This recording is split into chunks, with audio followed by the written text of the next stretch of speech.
مدینے میں وہ دن بڑا عجیب تھا جب سیدنا فاروق اعظم کے بیٹے کا معاملہ آ گیا. آج 60 سال کا بوڑھا عمر ابو شامہ حضرت عمر کے صاحبزادے یہودیوں نے سازش کر کے انہیں نبیذ پلا دی. نبیذ جائز تھی, نبیذ کیا کہ شراب پلا دی. پھر مقدمہ قائم ہوا, کہا اب پتہ چلتا ہے عمر کتنا عدل کرتا ہے. سیدنا فاروق اعظم کے پاس گواہ آئے, صاحبزادہ اندر کھانا کھا رہا تھا. فاروق اعظم نے گریبان سے پکڑا, کھینچ کے لائے. فرمایا ابو شامہ چل, تو نے شراب پی ہے, تجھے کوڑے مارے جائیں گے, تیرے لیے 100 یا 80 کوڑوں کی سزا تیاری کر لے. ابو شامہ کہتے ہیں کہ ابا جی انہوں نے نبیذ کہی تھی, شراب پلا دی. فرمایا تو نے پی کیوں, تو نے پی کیوں؟ بڑے بزم میں بارسین مسجد نبوی کا فاروق اعظم. اولاد تو بزدل کر دیتی ہے نا بندے کو, اولاد تو کمزور کر دیتی ہے. آج مدینے نے عجیب ماجرا دیکھا. حضرت فاروق اعظم کی زوجہ روتی ہوئی آئی, کہنے لگی حضرت جی میرا لخت جگر ہے, ایک ایک کوڑے کے بدلے پیدل حج کروں گی, ایک ایک کوڑے کے بدلے صدقہ اور خیرات کروں گی. میرا بیٹا غلطی کر بیٹھا ہے, یہ کام نہ کرے. آپ نے فرمایا تو مجھے کہتی ہے میں یہ کام نہ کروں, تیرے حج اور تیرے کوڑے کیا کرتے, تیرے حج اور صدقے کیا کرتے ہیں؟ کوڑے لگانا میرے مصطفیٰ کی شریعت کا قانون ہے. تو بیٹے کی بات کرتی ہے, عمر کا اپنا معاملہ بھی ہوتا تو عمر یہی سلوک کرتا. لوگوں نے کہا حضرت جی آپ تھوڑی دیر, ابھی ان کی والدہ پریشان ہے, گھر میں پریشانی ہے, ذرا ٹھہر جائیں, کل پرسوں ترسوں سزا دے لیجئے گا. فرمایا تمہیں یاد نہیں جب مدینے کی ایک بی بی نے چوری کر لی تھی اور میرے مصطفیٰ کی بارگاہ میں کہا گیا تھا حضور ذرا ٹھہر جائیں, سزا نہ دیں, تو حضور نے فرمایا تھا اگر فاطمہ بھی چوری کرتی تو ہاتھ کاٹ دیتا. تمہیں یاد نہیں مدر مصطفیٰ کے ٹکڑے کھانے والا ہوں, میں کیوں دیر کروں, اس نے گناہ کرنے میں دیر کی ہے جو سزا میں دیر کروں, برساؤ کوڑے. حضرت افلا نامی غلام, حضرت جی آپ کا لخت جگر ہے. فرمایا لخت جگر نہ دیکھ, مصطفیٰ کا قانون دیکھ. میرا بیٹا نہ دیکھ, مصطفیٰ کے قانون کا قیام ضروری ہے. اگر علی بیٹے کی قربانی دے سکتا ہے, اگر لوگ فاطمہ کے بیٹے کی قربانی یاد رکھیں گے تو تاریخ کبھی بھی عمر کے بیٹے کی قربانی نہیں بھولے گی. فرمایا غلطی سے ہو گیا یا جیسے بھی, اسے خیال کرنا چاہیے تھا. کوڑے لگاؤ. 80 کوڑے لگے تو بیٹے کی روح پرواز کر گئی. جب جوان بیٹا کسی کا, کوثر نیازی نے کہا تھا باپ کا جنازہ اٹھانا بڑا آسان پر بیٹوں کے جنازے اٹھانے بڑے مشکل ہیں. جب فاروق اعظم کا بیٹے کا انتقال ہوا, بیٹے نے آنکھیں کھولی, باپ کی طرف دیکھا تو سیدنا فاروق اعظم عدل و انصاف کے 2 آنسو آنکھوں میں آئے. کہ بیٹا حضور سے جا کے کہنا کہ عمر نے بیٹا نہیں دیکھا, آقا تیرا قانون دیکھ, جا کے حضور سے میرا پیغام دینا. حضرت ابو شامہ رضی اللہ تعالیٰ عنہ وصال کر گئے. تاریخ کیسے کیسے منظر ازالت الخلفاء شاہ ولی اللہ کی بطور حوالہ پیش کر رہا ہوں. حضرت ابو شامہ کا وصال ہو گیا, 20 کوڑے باقی تھے. لوگ کہنا حضرت جی آپ کیا کرنا ہے؟ فرمایا اس کا جنازہ پڑھو, اسے قبر میں دفن کرو اور باقی 20 کوڑے اس کی قبر پہ مارو, اس کی قبر پہ 20 کوڑے مارو. کا حضرت جی ایسا بھی ہوتا ہے؟ فرمایا اس لیے ایسا ہوتا ہے کہ یہ میرے مصطفیٰ کا قانون ہے, میری اولاد کا معاملہ ہے تو میں درگزر کروں. فرمایا مارو کوڑے. حضرت سیدنا اب حذیفہ بن یمان فرماتے فاروق اعظم بیٹے کی قبر پہ کھڑے تھے, داڑھی آنسوؤں سے بھری ہوئی تھی. میں دوڑا ہوا آیا, میں نے کہا عمر نہ رو, آج خواب رات تیرے بیٹے کا جنازہ تھا, جنازہ پڑھ کے سویا ہوں تو خواب میں مجھے رسول پاک کی زیارت نصیب ہوئی ہے.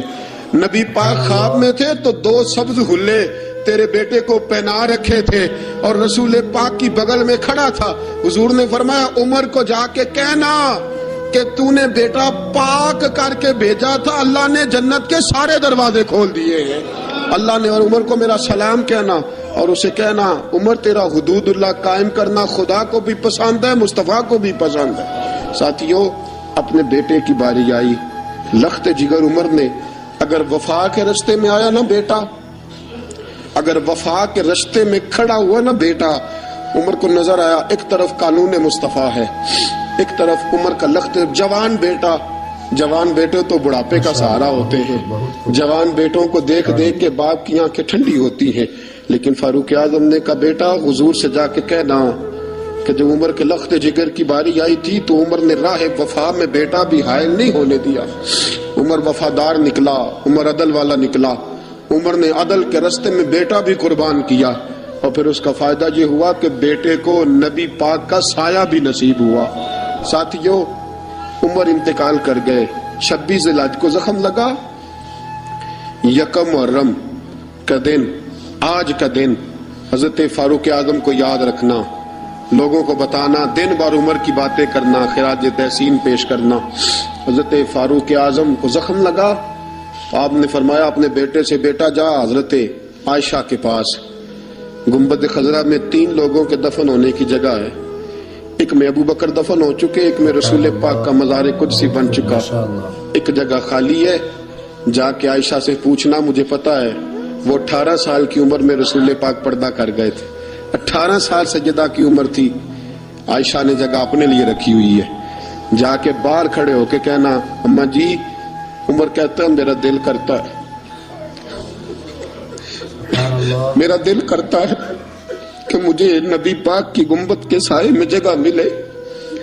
جا کے عرض کرنا, اور بیٹا باہر کھڑے رہنا, زیادہ ضد نہ کرنا, مومنوں کی ماں ہے. حضرت سیدنا عبداللہ ابن عمر کہتے میں باہر کھڑا تھا, دروازے کے باہر کھڑے ہو کے کہا کہ عمر کا بیٹا ہوں. اماں جی, عمر فرماتے اجازت دو تو دل کرتا ہے نبی پاک کے ساتھ لیٹ جاؤں. وفا میں گزار دی عمر ساری, ساری زندگی لے سجنا آساں توڑ نبھائی. دل کرتا ہے حضور کے ساتھ لیٹنے کو. تو حضرت عائشہ صدیقہ, حضرت عبداللہ ابن عمر فرماتے ہیں میں دروازے سے باہر کھڑا تھا لیکن عائشہ کے رونے کی آوازیں باہر تک آ رہی.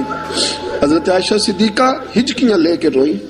سیدہ عائشہ نے فرمایا عمر سے جا کے کہنا عمر کوئی قبر کی جگہ کسی کو نہیں دیتا, لیکن عمر تو نے وفا کی تاریخ بنائی ہے, عمر تو نے کمال کر دی ہے, عمر تو نے حد کر دی ہے. عمر کو جا کے کہنا کہ میں جنت البقیع میں دفن ہو جاؤں گی, جہاں میرا وقت آئے گا دفن ہو جاؤں گی, لیکن عمر تیری خدمات کہتی ہیں کہ تجھے نبی کے ساتھ دفن ہونا چاہیے. سیدنا عبداللہ ابن عمر فرماتے ہیں کہ جب دفن ہونے کے پانی پر سہیلیاں رنگا رنگ کڑے, پرے اوس دا جانیے جس دا توڑ چڑھے. فرماتے ہیں آیا, عمر کو آ کے بتایا پیشانی خون سے بھری ہوئی. عمر نے سجدے میں رکھ دی, رو کے کہا آج میری توڑ نبھ گئی ہے. حضرت فاروق اعظم مصطفیٰ کے ساتھ لیٹ گئے. میرے نبی نے فرمایا عمر میں تجھے اپنے پڑوس میں دفن کر رہا ہوں, تو نے اگر راہ وفا میں بیٹے تک قربان کر دیے ہیں نا تو قیامت تک جو مجھے سلام کرنے آئے گا تجھے بھی سلام کر کے جائے گا, تجھے بھی سلام کر کے جائے گا. ساتھیو, عدل و انصاف قائم ہوتا ہے لیکن ذات سے شروع ہو کے اولاد تک قربان کرنی پڑتی ہے. یہ پیغام ہے جناب عمر فاروق کا, ہمیشہ مدحت خیر الانام میں گزرے. دعا ہے یہ عمر درود و سلام میں گزرے. وآخر دعوانا